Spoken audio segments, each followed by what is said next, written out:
Welcome, everybody, and thank you very much for taking the time to join us this morning. The I'm hopeful that you all see my screen. The usual housekeeping to start with. So I would recommend to place your microphone and camera on mute to minimize broadband use.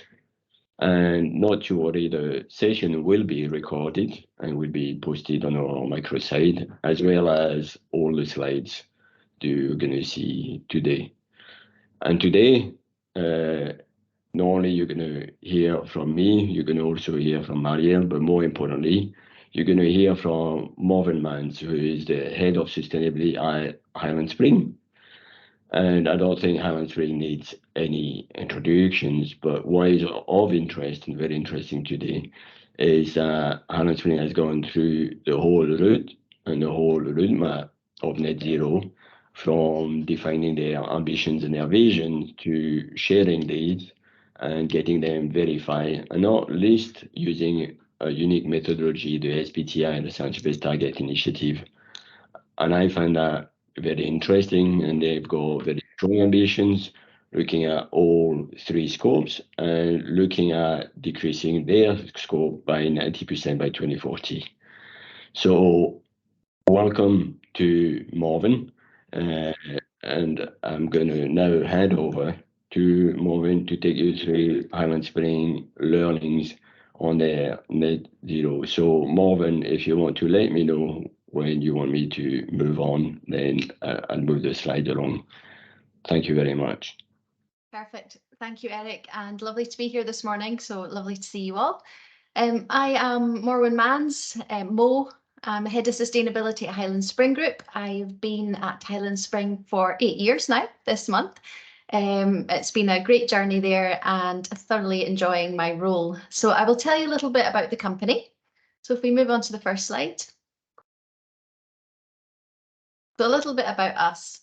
Highland Spring, we are one of the UK's leading producers of natural source water, and our core purpose is to provide healthy hydration in an environmentally sustainable way. So since the company was founded over 40 years ago, environmental leadership has been at the heart of everything we do. It's very much part of our DNA. We do consider sustainability at every step in our product's journey, from source to shelf, and I will take you through exactly how we do that later on in the presentation. And we're committed to reaching net zero by 2040. And it's really important when companies set targets that you explain what is the baseline, what scopes are included, what is the boundary of your target. So I'll take you through exactly what's included within our targets today.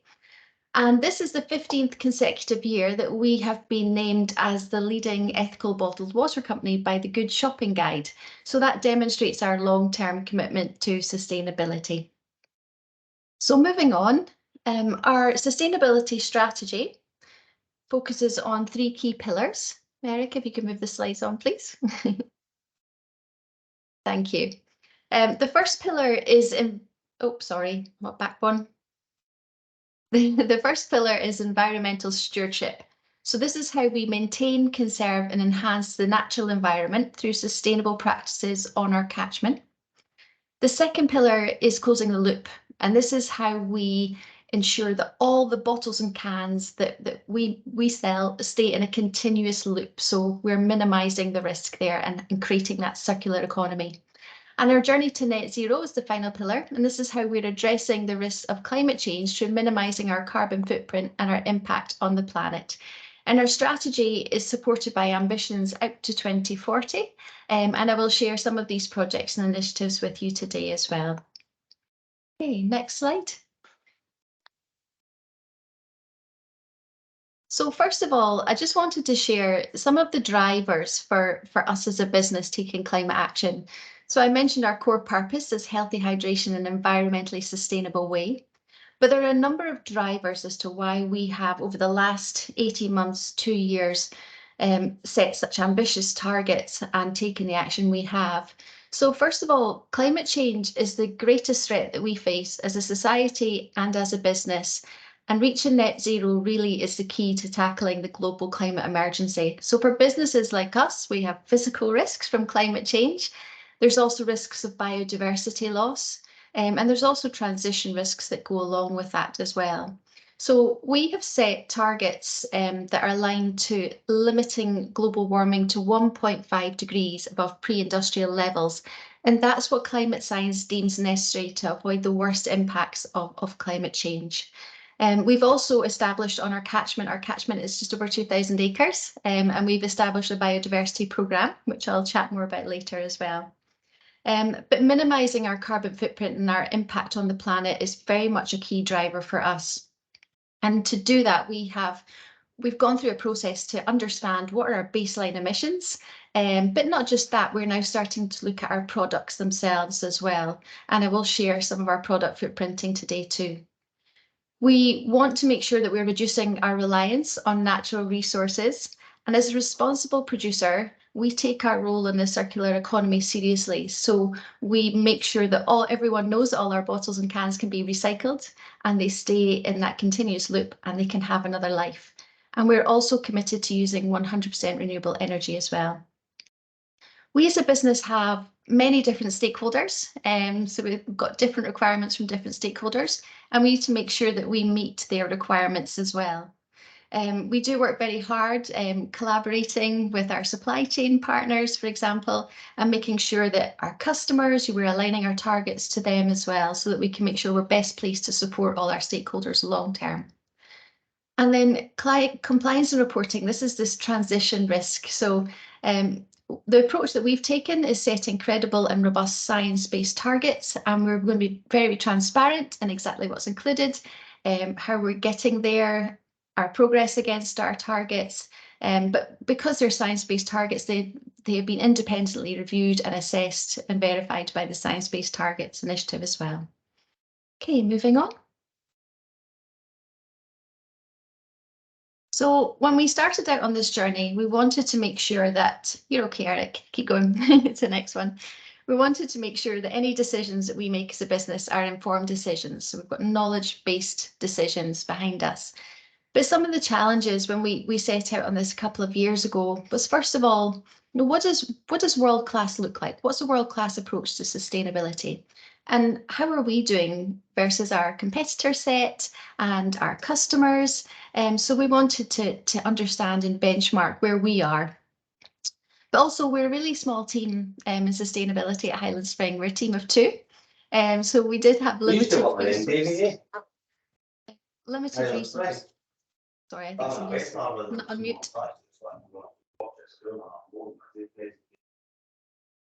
On mute, please. That's it, perfect.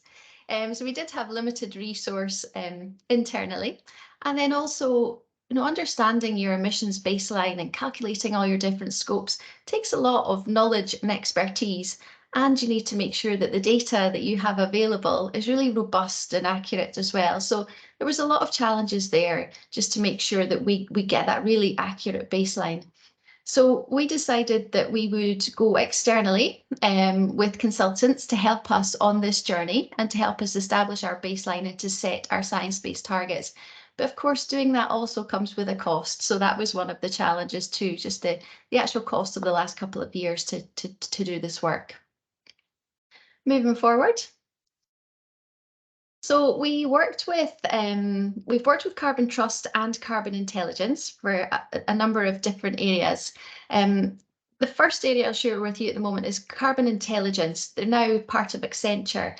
And they have really been a key partner for us on our journey. So they've helped us to establish our baseline. But before we even got to that point, they looked at our performance to date, and they had worked with the World Business Council for Sustainable Development.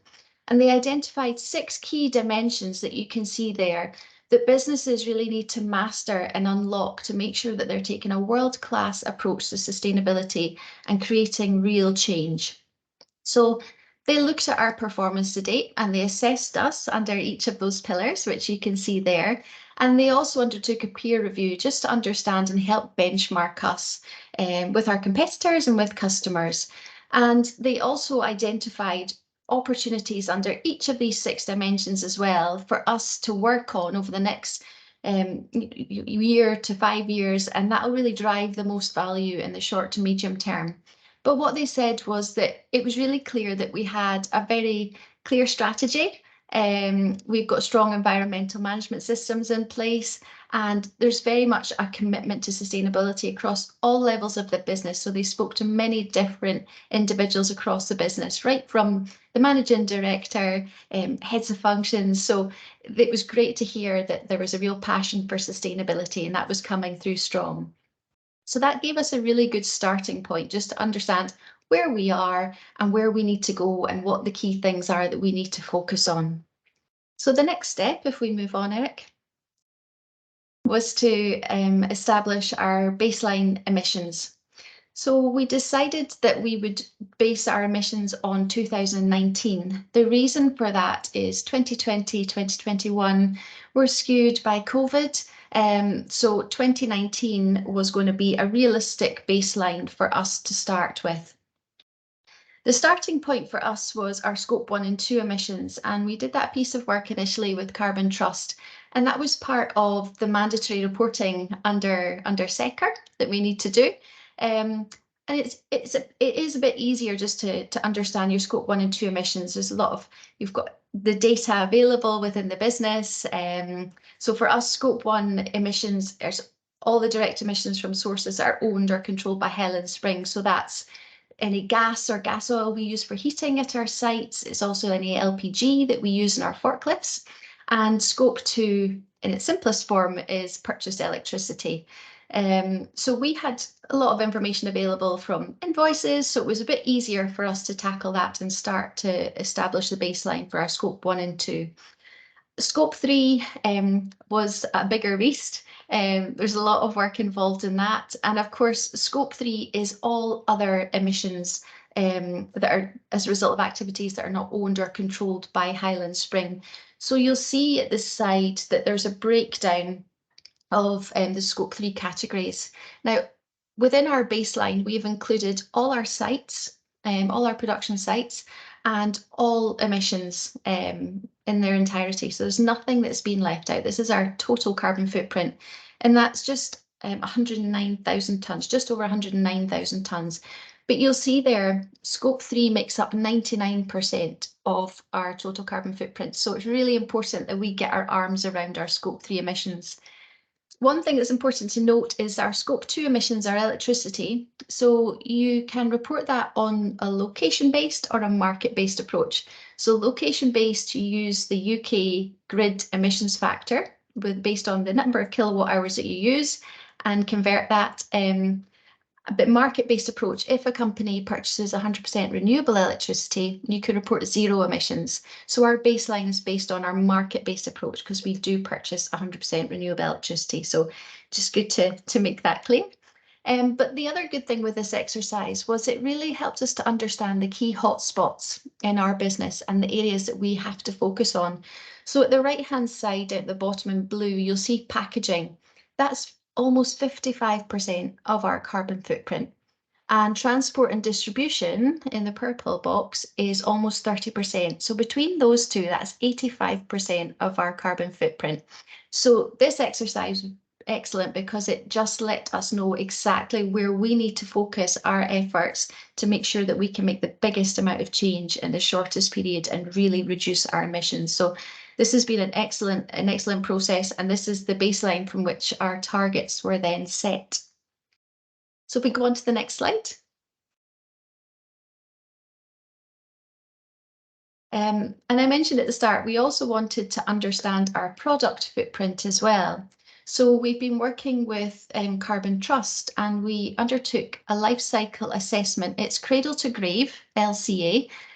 So that's everything from abstracting the water on the hillside, producing this 500 ml PET bottle, all the materials, the packaging that are used, transporting it, getting it to our customers, the supermarkets, and then the consumer recycling that bottle at its end of life. So it is cradle to grave. And our 500 ml PET bottle is 149 grams of CO2. We do have an ambition to reduce our product footprint by 50% by 2030. And you'll see broken down there as well. It also helps us to understand how our product footprint is made up. And no surprises, it's packaging and transport and distribution again, but we're working very hard and we've got lots of projects underway to start reducing that to achieve this target by 2030. We're also now undertaking product footprints on our other products. So we're starting to roll this out, and it's really good because it helps us going forward. When I would say about informed decisions, when we're looking at changes we can make, having this information just lets us know if we make slight changes, what impact that'll have on our product footprint. So it's really good information for us to have. Okay, next slide, Eric. Thank you. So now moving on to our targets. What are the targets that we have set? So we'll share that with you now. Okay, so our overall target is to reach net zero emissions by 2040 from our 2019 baseline. We have set our targets with the SBTi under their new corporate net zero standard, and that requires you to set a near-term target. So for us, that's 2030.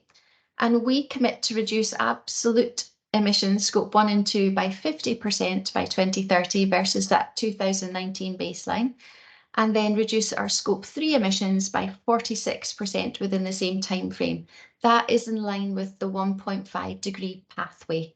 And then our long-term target is to reduce absolute scope 1, 2, and 3 emissions by 90% from our 2019 baseline. And then we would offset the remaining emissions that we can't eliminate, and that's when we would claim that we are net zero. So that is what we have committed to. Why did we select 2040? So it's ambitious. It's 5 years ahead of the Scottish Government, 10 years ahead of the UK Government. But crucially, it's aligned with our customers, big supermarkets. So it means that we're best placed to support them long term as well. So moving forward. Thank you. So we're now, for the last 2 years, what we've done is we've established that baseline. We've established what our target is. We have then been working to understand all the projects that will support us and getting specifically to our 2030 target. We have a very detailed roadmap now to get us there.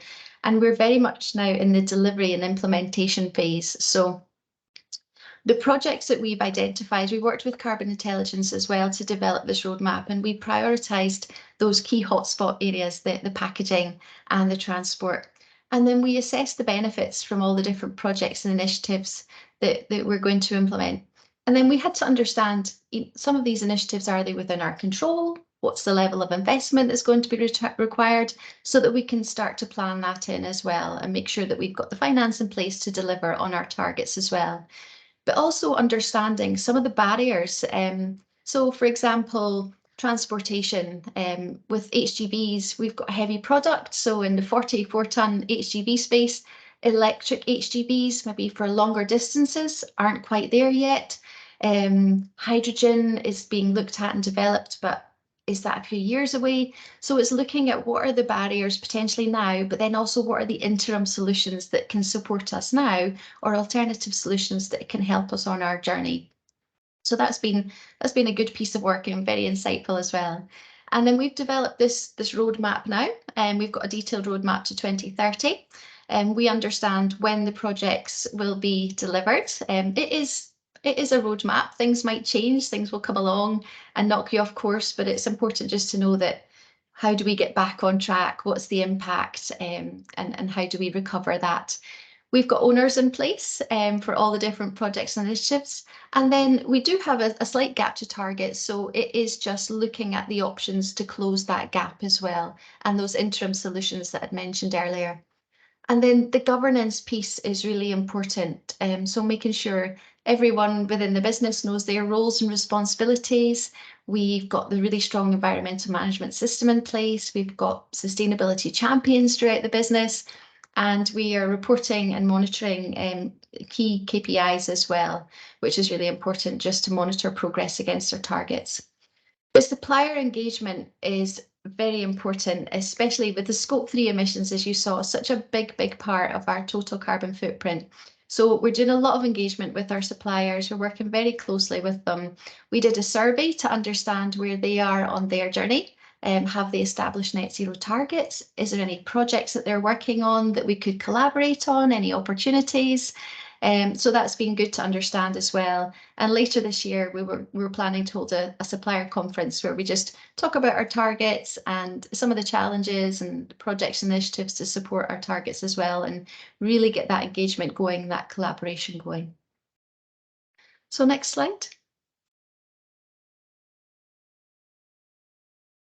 Thank you. So I mentioned at the start that we look at sustainability from source to shelf on our product's entire journey.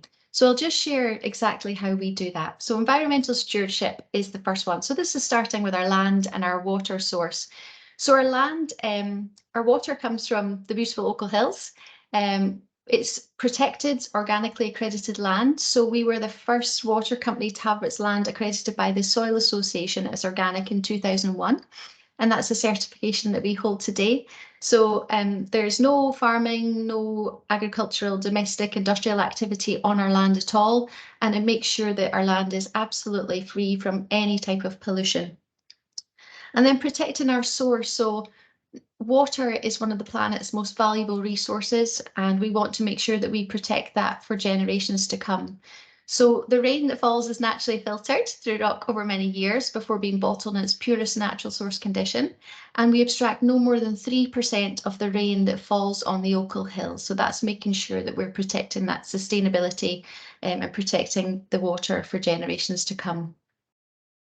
Next slide.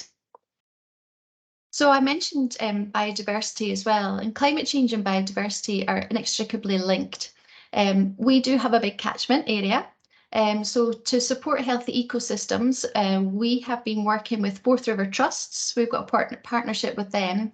And in 2021, they did a range of different surveys on our catchment, and that just helped us to understand what's all the flora, fauna and wildlife that's thriving and abundant on our catchment. And we're now implementing a range of different initiatives to help support biodiversity and enhance biodiversity on our catchment. And we have a target to increase it from that baseline by 2025. So last year we planted over 2,000 trees, and that helps with natural flood management. This year we've planted wildflower. We've started with 1 acre, and then we can expand that out, and just helping the pollinators, the bees, the butterflies, and making sure that they've got all year round food source as well. And then we are planning later this year to put up bird and owl boxes, so that'll provide shelter and hunting perches and just give the wildlife a fighting chance. So that's all the work that we're doing on our catchment around biodiversity, and there's lots of opportunities for our employees to get involved as well, which is good. And then coming on to our operations. So I mentioned all the electricity we use across all our sites comes from 100% renewable sources. We do have laser focus on energy efficiency. So over the last year, we've been installing sub-metering, and that's just helping us to understand our baseline usage even further. And then we can make targeted measures to reduce our energy use and improve our energy efficiency. All our sites are also zero to landfill and have been since 2020.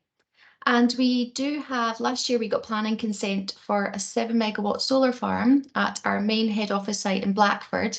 And that would provide us with around 20% of our electricity requirements via direct wire. We are just in the feasibility stage on that project, so there's a few years to go yet, but we're working very hard to make that one happen, because it would be great just to have that energy off grid and coming from direct sources. And while our efforts do continue to focus on long-term permanent carbon reductions, sorry, just go back one slide, thank you, to make a positive contribution now, our UK operations have been certified as carbon neutral since 2019. So we do that neutrality certification with the Carbon Trust. Now this is our scope 1 and 2 and business travel from scope 3 emissions. So this is our operational footprint. And we purchase gold standard offsets, and in our operations are then carbon neutral. It's not our products, it's our operations. So just to be clear on that. And then next slide. And our products themselves, so natural source water, not only is it the healthiest way to hydrate, but it also has the lowest environmental impact in the soft drinks category. So you'll see the chart on the side there, that's just the product itself, but you'll see that natural source waters versus other drinks, fruit juices, smoothies, dairy drinks, it does have the lowest environmental impact in the soft drinks category. All our bottles and cans are 100% recyclable, and we do encourage everyone to give them another life and recycle their bottles and cans to give them another life. That's at home and on the go. And we do continue to innovate and explore new sustainable packaging formats and reduce the amount of packaging we use. So we're very focused on lightweighting our products. Between 2015 and 2020, we reduced the weight of our smaller PET bottles, so I think 750 mils by 20%. And over the last 5 years, based on the previous weights of our bottles, we have removed over 10,000 tonnes of plastic and 30,000 tonnes of CO2 just by that lightweighting. And we're now taking steps to lightweight our larger bottles as well. We're also very much focused on the recyclability and increase in recycled content. So we were the first major brand to launch a bottle made from 100% recycled PET. Doesn't include the cap and the label. And it's now available across our entire range, so in small and large bottle formats. We first introduced that in 2018. It was a trial and it was received very, very well. So now it is available in all bottle sizes. And we do want to get to 100% recycled PET across our entire range. But the limiting factor is the availability of really good quality recycled materials. So we will increase the recycled content in all our packaging as the quality and the quantity becomes available. And what is key to that, we do continue to support the aims of a well-designed deposit return scheme, because that will help to reduce litter, and it puts in place the systems and the processes to capture all those bottles and cans, reprocess them, and have that availability of that material for us to use back in our products. Next slide. Thank you. Next slide, Eric. There we go. This is the last one. No. This is last slide for me. So the source to shelf, so getting it to our customers and our consumers. So on the transport, you might have heard that we just recently opened our new rail freight facility in Blackford. This is a real labour of love for us. It's first and foremost an environmental project. It's been 10 years in the making, and it'll help us transport our products in a sustainable way, right from production in Blackford to external warehousing down south. About over 80% of everything we sell is south of the border, so it helps us to transport our products in a sustainable way. There's 76% less CO2 for every tonne of freight moved by rail instead of road, so it'll help us to reduce our transport emissions by over 3,000 tonnes of CO2. But also we are committed to being a good neighbour, so in the lovely village of Blackford, we're a 24/7 operation, but each train will be equivalent to 22 HGVs. And we have one train a day, 6 days a week. So that removes over 8,000 HGV movements from the village and the wider road network as well each year. And we have been committed to sensitively designing that facility as well. So we have implemented a lot of different initiatives within the site itself to make sure that we're minimising the noise and the visual impact on the community. The crane is fully electric. It's on rubber tyres. There's a lot of noise mitigation. We've got an acoustic barrier the full length of the site, and it's been very well received from the community. So we're delighted with the progress on this project to date. But we're also looking at our road transport as well. So we're working with one of our haulage partners. This is where the collaboration comes in, Hayton Coulthard, and we are now running 50% of all their journeys with us by biodiesel. So it's hydrotreated vegetable oil, HVO, and we want to increase that to 100% next year. So we were trialling it this year and it's going very well. Our other hauliers are looking at hydrogen. So this is where we are looking at lots of different technology and just seeing what's available now as interim solutions, longer term solutions. And it's not just a one size fits all. We have to look at everything. And then our forklift trucks on site, we're in the process of changing them from LPG to electric. We've got about 50% at our local site are now electric. We put in electric vehicle chargers for employees to incentivise them to switch to electric vehicles as well. And the shunt vehicles that we have on site moving containers around, we are exploring electric shunt vehicles as well. So that's our sustainability from source to shelf. And that's everything from me today. So delighted to take any questions. Thank you very much, Marvin. It's a fantastic presentation, incredible progress. So it is good stuff. Paul, if you're still online, would you mind managing the question? But in the meantime, you know, if you've got any question, either put them as a request into the chat or come off mute and put your question to Marvin.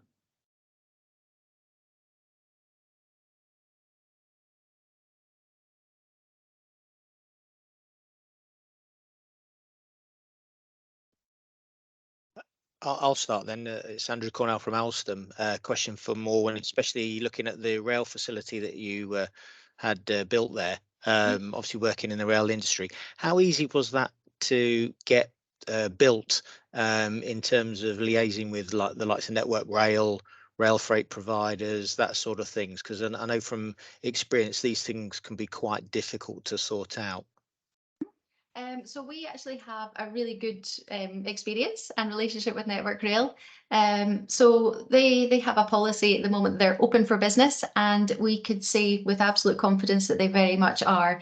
They've taken a really collaborative approach with us. We've got a relationship built on mutual trust and respect. And when we were looking at the design for the facility, originally we were going to use a connection at the north end of the site. But they had looked at all their future-proofing requirements and going out for the next 10, 30 years. And they said, you know, we think that that's not sustainable long term. So we worked with them and developed a new connection up at the south end of the site. And that has been transformational for the project and for the site. So the trains are in and berthed within 2 to 3 minutes. There's operational benefits. We've been able to increase the length of the train. So we found that Network Rail have been excellent to work with, really collaborative, and they've just made sure that our facility has been built right first time. It's being operated for us by one of our haulage partners, Russell's. So they're the ones that are working with the freight operating company. So it's DRS, Direct Rail Services, that are running the service for us. And again, they've been really supportive, cannot complain at all. So we've been very fortunate. It's been a long journey. We've had a number of design iterations, but we know that what we've got and what we've built is future-proofed. It can support electrification of the main line in future. So it's a great facility and it will support us for decades to come. Thanks, that's good to hear. Thank you. Hi, Eric. We do have a question in chat from Scott Duncan asking how easy, and I suppose this is for Morwen, how easy was it to get information from suppliers on emissions that contribute to the footprint of your product?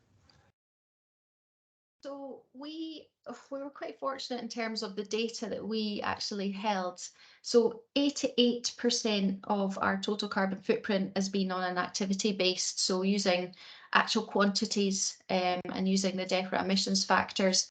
And there's a small proportion that's on a spend-based calculation. But our suppliers have been very helpful. Some suppliers even have LCAs on their products as well. So I think just that early engagement and that collaboration, just explaining the journey that you're on, why it's important, and just showing that appetite to work together has been crucial, I would say, to getting that information and sharing the information. But Scope 3, it's a harder one to get your arms around. It was quite a big piece of work, but now that we understand it, it's definitely been beneficial to us, and we know where we can make the biggest difference, and the suppliers we really need to focus on and work together with going forward. Oh, I had another question just come in from Billy Scott. So when you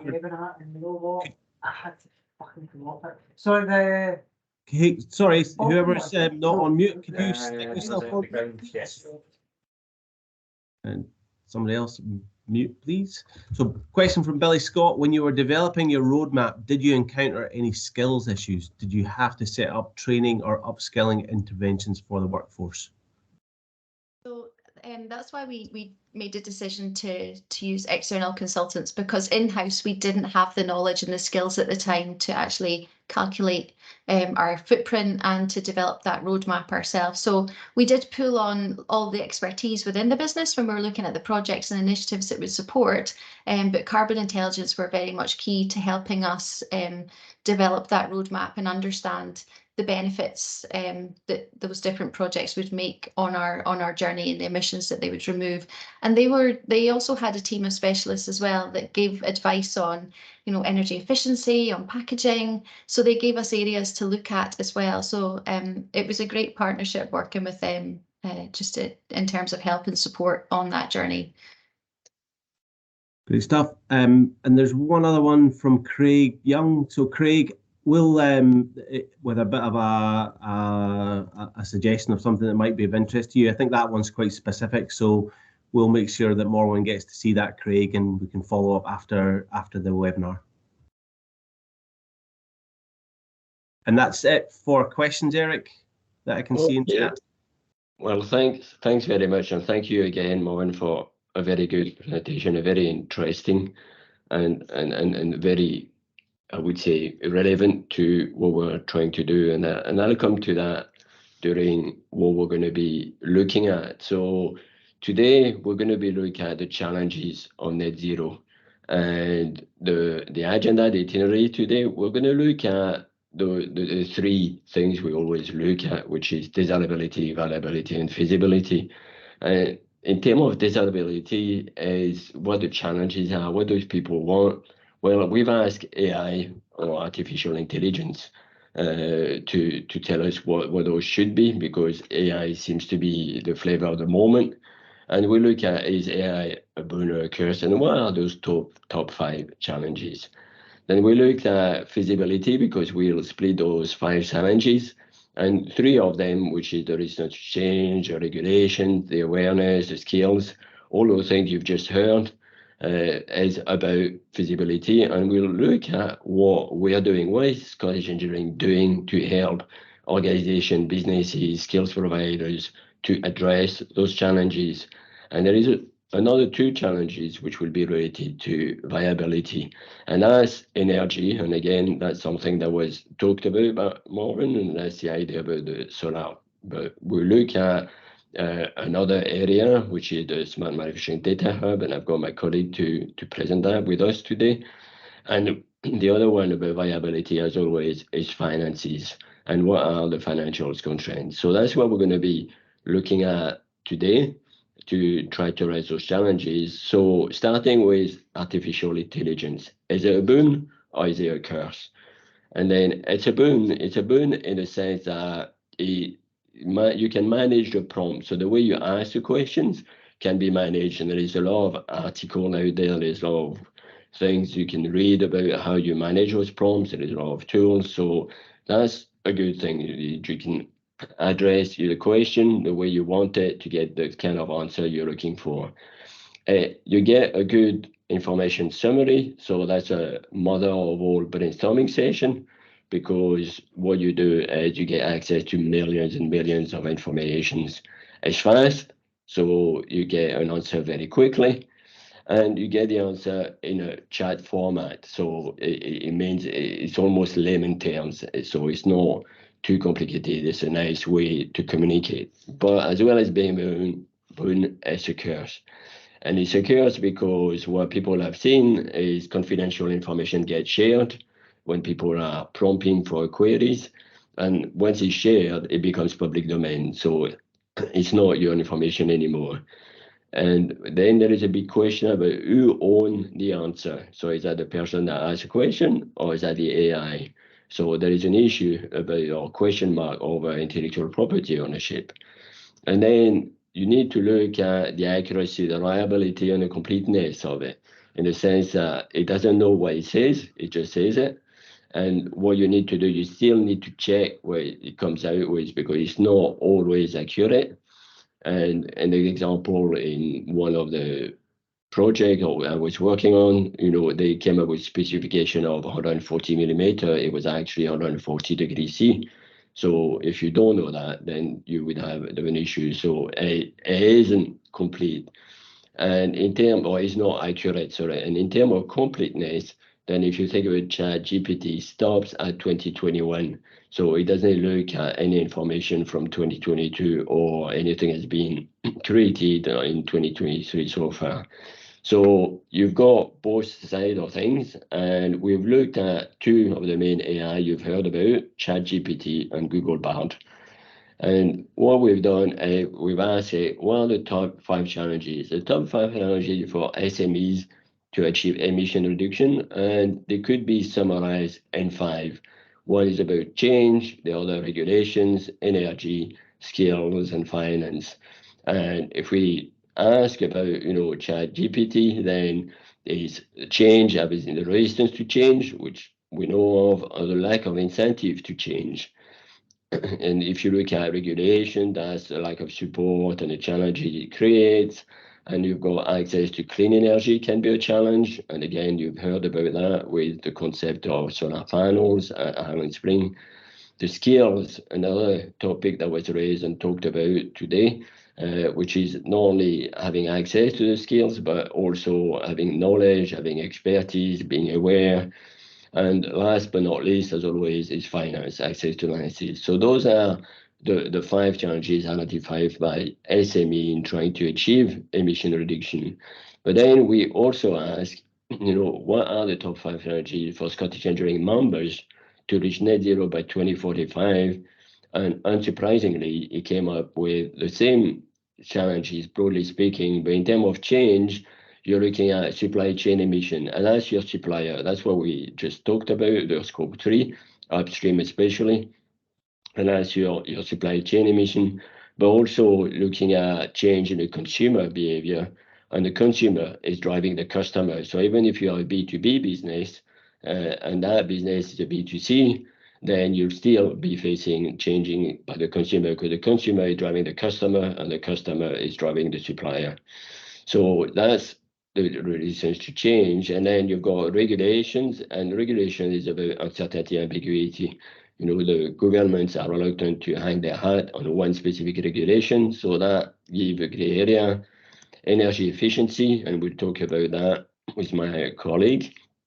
Skills, and skills is another area where there is a challenge, and it's a challenge in terms of awareness, in terms of knowledge, and in terms of expertise. And finally, as always, finances. And interestingly enough, it matches what we've been discussing through the one-to-one program I'm having with various organizations, being skills providers, SME, non-SMEs. And in terms of change, then that's where we start talking about change. Is about how do we start? Where do you start? How do you engage people? How do you drive change within your own organization? So another thing that we talked about today by Marvin, regulation, and that's where are the best practice, what are the standards? And you've heard today about SBTi specifically. Energy, and that's when during the one-to-one, that's where we talked about ideation. How do you develop ideas? How do you identify the ideas? And we're providing a whole range of support to the webinars. Skills, that's where we interact with skill providers mainly. And the finances, that's mainly about the signposting, and I'll come back to that. So you can see how there is consistency between SMEs, between members, and between one-to-ones. And those 3 challenges will identify about change, regulation, energy, skills, and finance. So change, let's start with the first one. And that's that resistance to change. And what have we done about it? We've developed a lean roadmap to support the businesses. And how does that lean roadmap look like? Well, it's very simple. It's a 7-step process. It's lean because we're using a lean tool, first of all, which is the 5W and 2 H's. So that's where you see the why, the when, where, who, and how much. And it's lean because we've got 7 steps only. So that's what makes it a lean roadmap, and that's what we've developed. And that's what you've heard today, you know, like with Highland Spring having developing their vision with 2040. They've got a methodology, which is based target initiative. They've got a base year and a target year. They've got their boundaries, both organizational and operational. They've identified the resources, both internal and external. They are tracking their progress in line with SBTi, and they are sharing those progress thanks to the SBTi also. So you can see how Highland Spring today went through all that process. And in that process, we are addressing the incentive, and the incentive as to what, why do you want to do it? What do you want to do, and why do you want to do it? And that's looked at into your step number 1, which is defining your vision and your ambition. It's not about what you can achieve, it's about what you want to achieve. And then you're looking at the engagement, and for the engagement, you're looking at the resources. So the resources, those are the people, the owners, and that could be internal or external resources, and that could be human and financial resources. And then looking at your supply chain and change in your supply chain, you can think about the methodology. So as a function of the methodology you select, you may or may not have to include Scope 3. So Scope 3, for example, is mandatory into the SBTi, but it is optional in the greenhouse gas protocol. So those are the example of methodology. And finally, to drive change, you need to share, you need to make it public, you need to make your commitment verified by third party. And again, that's what you heard today through the SBTi approval process. But you also then need to communicate and share that, and that's how you drive change. And as far as driving change is concerned, what most people are aware of is the Gantt chart. It's a planning change. And for that, what you get the what, usually it's specific, what you want to do. And you would have the achievable piece of SMART, because you would have the owner, who you decide to allocate resource-wise, and it will be time-bound, because that's what Gantt chart does. But what you may be missing is the relevance of the change, the R piece of it, and you may also be missing the measuring piece of it. So what we're suggesting is think about the ocean matrix, and that allows you to have everything on one page. And what you're looking at is the long-term objectives. So that makes it specifics. Where do you want to be in 5 years' time, in 10 years' time, by 2040, in Highland Spring case, you know? And then what you've got out of that is your annual objectives. And between the two, you're getting time bound. So what do you need to do next year to deliver where you want to be in 2040? So that's what we heard about this morning. You know, what do you need to do in 2023, or what do you need to do since 2019 to be there by 2040? And once you've identified what our objective is, you need to make it relevant, and you make it relevant by identifying what activity, what task you're going to do to get there. And so you've got an objective, and obviously you've got a task. And when you define the task, how you're going to measure the progress against that task. And that's what makes it measurable, by having KPIs. And to make it achievable, you need to allocate resources. And that's what you need to do. So from that, you would have a SMART. So now you are achieving or addressing all components of SMART compared to the Gantt chart. And the key thing of the ocean matrix is those dots. And those dots shows you the link, direct or indirect, between each one of those items. So if I start here as an example, which would be the long-term objective, is to develop a high-quality product. And what am I going to do next year to arrive there in the long term? Well, next year, my annual objective is going to be to focus on the high-paying clients. And I have a direct impact, as you can see, onto that objective. But interestingly enough, it would have also a direct impact onto other objectives. So that's what I need to do. That's where I want to be in the long term, and that's what I want to do next year. But what activity do I need to do this? So an example would be modify the customer support policy, and that'll have a direct impact on that objective number 1, the annual objective. And it will also have some indirect impact on the other objectives. So that's what I want to do. And how am I going to measure it? I'm going to measure it by measuring how the time to respond to IP customers, and also the churn out. So those are two objectives, two KPI I'm going to use to measure how well I'm going towards my priorities. And finally, I'm going to allocate resources to deliver these. And for that, the primary owner will be the customer service team, but there will be also the management team will have a supporting role in this, not directly, but indirectly.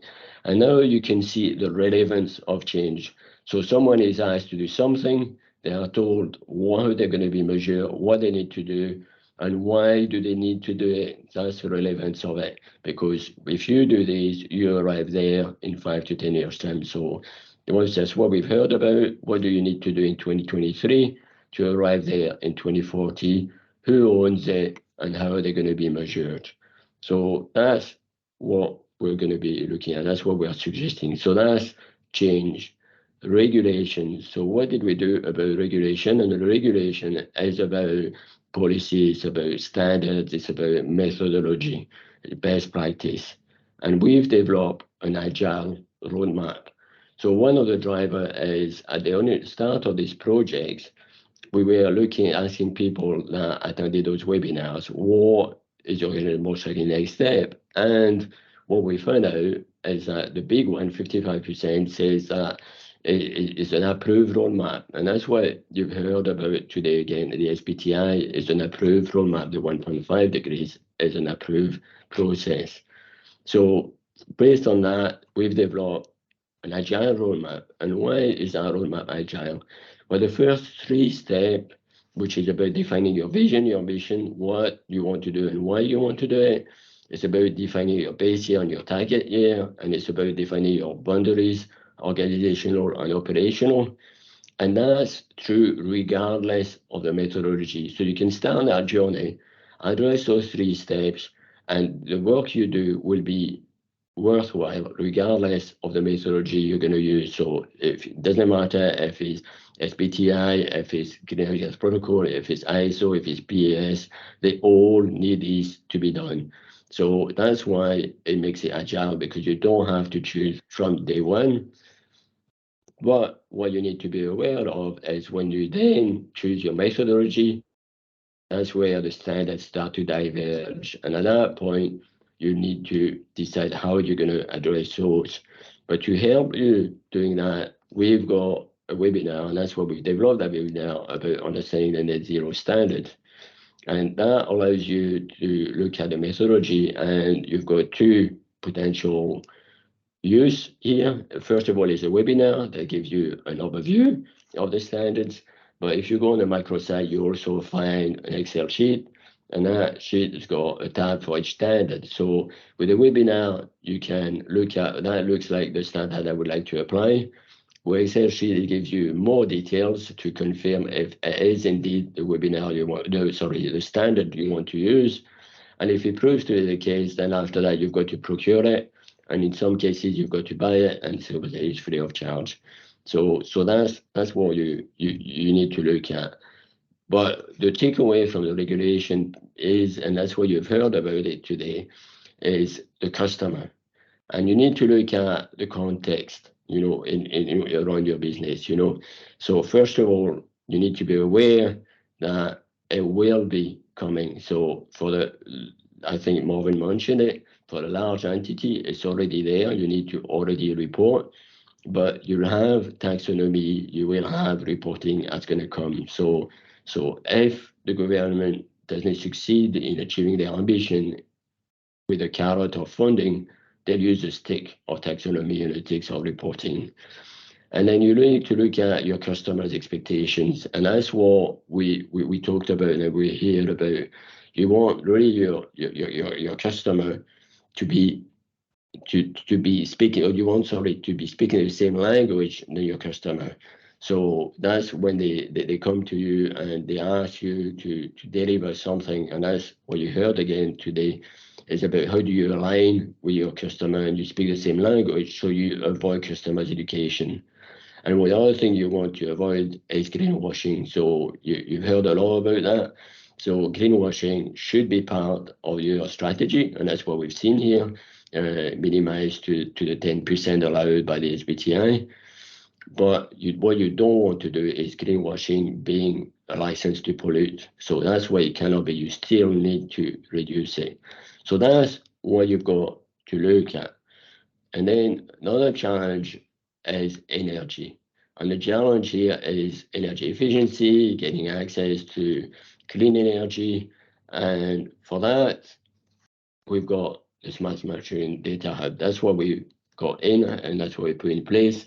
And for that, I'll hand over to my colleague, Marielle. Hi everyone. So I'm Marielle from Scottish Engineering. Sorry, I put the camera on. There you go. So yeah, I'm Marielle from Scottish Engineering. I'm a project officer for the Smart Manufacturing Data Hub. So it's a program that Scottish Engineering got invited to take part about a year ago, and we actually started working on it when I joined 3 months ago. So the point of this program is to drive sustainable manufacturing growth within the UK SMEs through data and innovation. It comes from a desire from the UK government to help improve the manufacturing sector around the UK. So they built for that a consortium of 11 members around the UK, and we're the one in Scotland working to deploy it, as well as the data lab from Edinburgh. So yeah, the point is to help manufacture all around like data. So for some that could be around gathering data, and for some other that could be around just analyzing their data. It's all very simple solutions. The point is to get manufacturers on board on their digitalization journey. And so one of the main project we've got in through this program is the energy usage monitoring. So this you can go on just later. Thank you. So the point of this project is to help manufacturers monitor their energy consumption. So through either like energy meters data or power sensors, they've built, like the teams built a dashboard to help recognize where there is energy unused in their processes. So yeah, it's very simple. It's dashboard and analysis, just to see where you are in this journey and try save on the energy. So one of the example is that it's often around like 20 or 30% of the energy is actually unused. You won't be able to tackle it all off, but you could, like, some of it will be able to get tackled. Can you go on next slide, please? So often 5 to 10% of this unused energy is like easily removable just by actually analyzing where there is waste and see where it is and do something about it. And then there's a 10 to 20 further % that can be also tackled through investment, so investing in equipment or things like that, with of course a payback period. But then we've analyzed that for each kilowatt hour saved, that would be around £4,000 a year saved. Taking account you would have you would pay 50 pence per kilowatt hour. If you pay less than that, then that would of course be less. But that's just an idea of the kind of savings you could do through just a simple solution. Thank you, Mariam. So moving to the next challenge, which is about knowledge.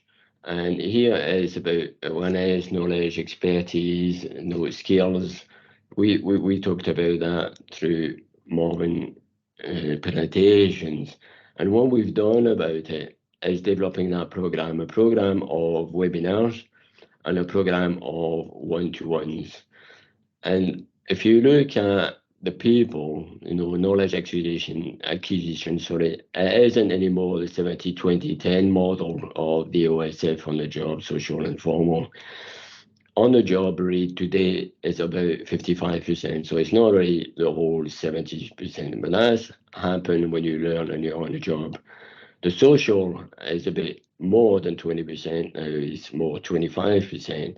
And that's your social interaction, that's your peers, the organization you are members of, like Scottish Engineering, that sort of interactions. And the final one is the formal, which is a lot more, it's twice as much, it's more like 20%. And that's formal in the sense that it's a classroom, skills provider, university, colleges, private organizations.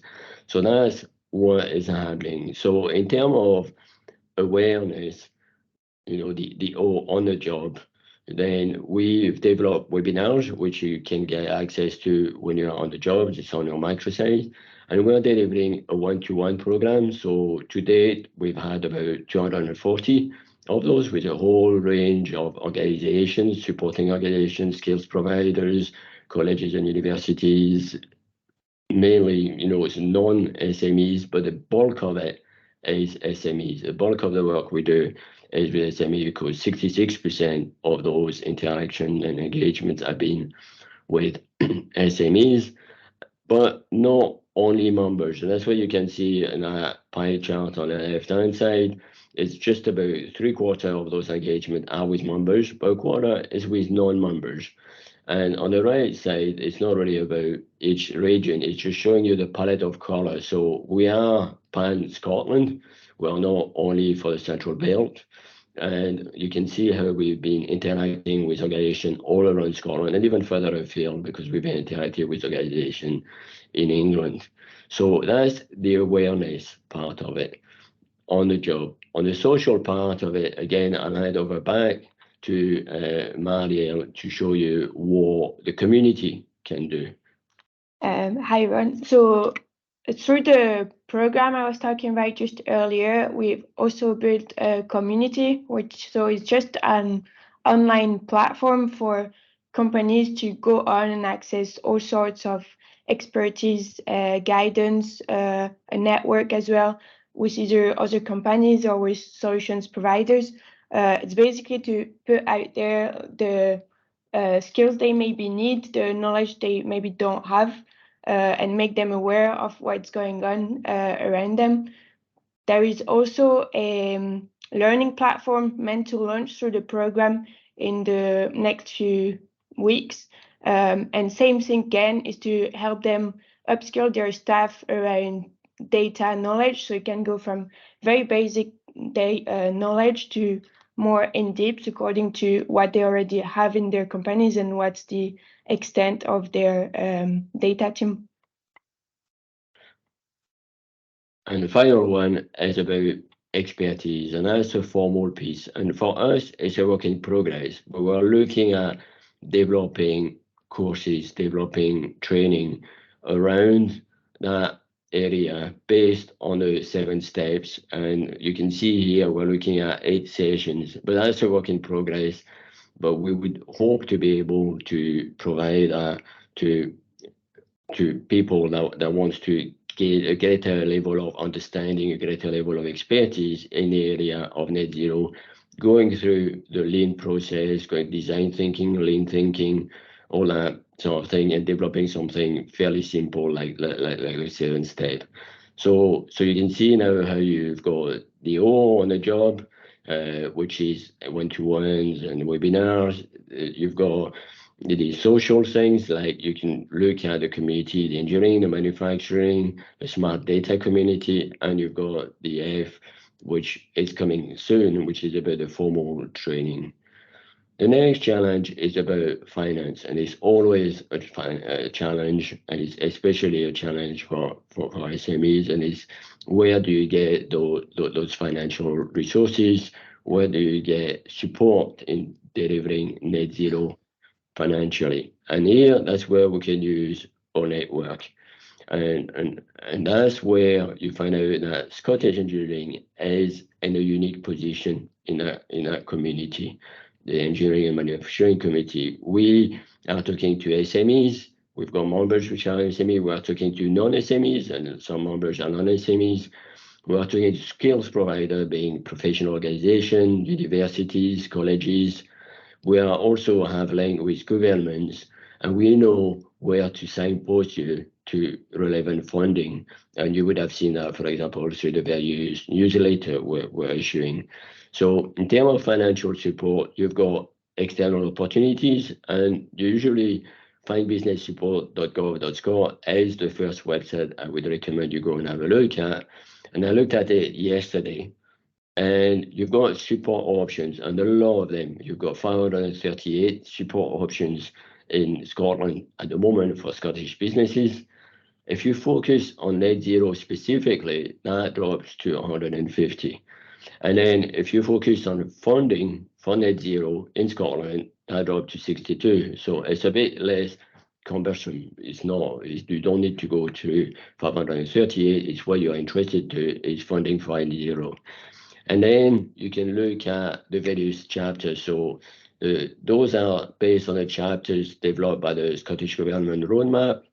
And what you can look at is some specific area. If you are in a sector of transport, industry, building, waste or land use, that sort of thing. So you've got different opportunities. So you can filter it down and you get less. So you still be looking at, let's say, for chapter 1 and 8, 53 options, but that's a lot more manageable than 538 options. So that's your external opportunities.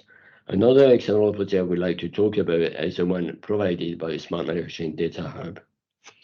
Exactly. So through the program again, there will be a funding coming out in the next few weeks. It's just subject to approval right now, but the point is to help these companies fund innovation. So it's all about get them onboarded in the digitalization journey and help them develop that further through innovation. So that will be a £5 million fund and on the base of an in-kind match funding. So it's Innovate UK providing the grant, and they are expecting in return like time and resources to work with the team on the project. So each companies would be eligible for up to £50,000 to develop innovation. And then there would be other projects coming like in the future through the program around virtual manufacturing testbeds and other bigger projects, but that's not out yet. So those are the range of external opportunities you may have, but you need to think about internal opportunities, and that's what companies are doing. And there is a belief that you can actually significantly reduce your scope 1 and 2 emissions. That's the one that are 100% under control by a net zero cost. And how do you do that? You do that by, on average, you can achieve 50%, and that 50% is done by 25% is about reduction from the savings. So sorry, it's about the saving the reduction is delivering. So and then the next 25% is about investing. So you ring-fence your saving to specifically for putting in place further emission reduction activities. And that's how you achieve 50%. Now, in the food industry, for example, they believe that a small amount of saving through decreasing your reduction saving you get by decreasing your emissions, by reinvesting it, you'll achieve a lot more, and that you can achieve up to 70% reduction. At the other end, you've got the shipping industry, which the savings are minimum, and then if you reinvest the savings again, it's the minimum return. So they reckon they can achieve maybe 20 to 30%. But at the other end, the food industry believe they can achieve more than 70%. So you'll be sitting somewhere in between. Chemicals is at 50%, the automotive 70%. So that's how it is done. And then what you may want to look into in terms of personal opinion, we've got actually a webinar, and that's for the one who are lucky enough to have patent. We've got a webinar coming up from one of our members, Forrest Brown, looking at patent box. And that's a way to generate savings or to generate cash without having to spend. So what you get is an R&D from the patent, you would get some tax rebate, and if you ring-fence those tax rebate for spending the money into further reduction opportunities, so that's how you do at zero cost. The Forest Brown also is one of our members that you can ask questions about, as well as the patent box, about R&D tax relief, and that's another way to develop, internal opportunities of financials, internal opportunities. So what's the takeaway from today? So first of all, it isn't like this, it's more like that. So people or organization will make you believe it's a complex issue. It is not as complex as it looks like. It is easier to get on a journey. It may not be easy when you go and start working with scope 3 emission especially, but it is not as bad as it looks, or as difficult and complicated as it looks. And if you look at those challenges, the challenges of change, regulation, energy, skills, and finance, we can help you. Scottish Red can help. How do we help? We've got a smart and agile roadmap we can take you through. We've got clusters and hubs, and here we've been together a smart data hub, but we've got a rail cluster, we've got a hydrogen cluster, offshore clusters, we've got the net zero hubs, for a better word. And then we've got skills and expertise in the range of employment, but also net zero. We've got a unique network, and that's what makes us unique, is we've got that network in a range of organizations, from support, skills provider, SME, non-SME, governmental, name it. We've got that unique network, which allows us to make relevant signposting. So rather than just throwing the ball over the wall, we want to make that relevant. So to finish, I would like to thank you for taking the time to attend today. And I would like to thank Marvin for doing a lot of good work and presenting to us what they've been doing. As you can see, they've gone through the whole 7-step, from defining their ambitions to sharing those through the SBTi, the methodology. Marvin, thank you very much for doing all that. Mariel, thank you very much for sharing the information. And more importantly, thank you all for attending. And I think now we'll open the floor for any question you may have for us.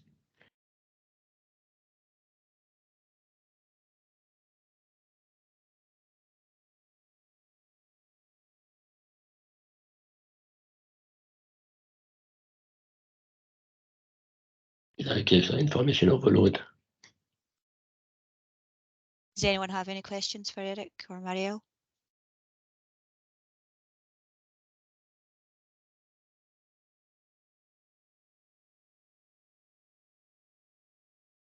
There's no questions in chat. Okay, so if there is no question, please do get in touch if you think we can be of further help. I hope you've seen where we can help today.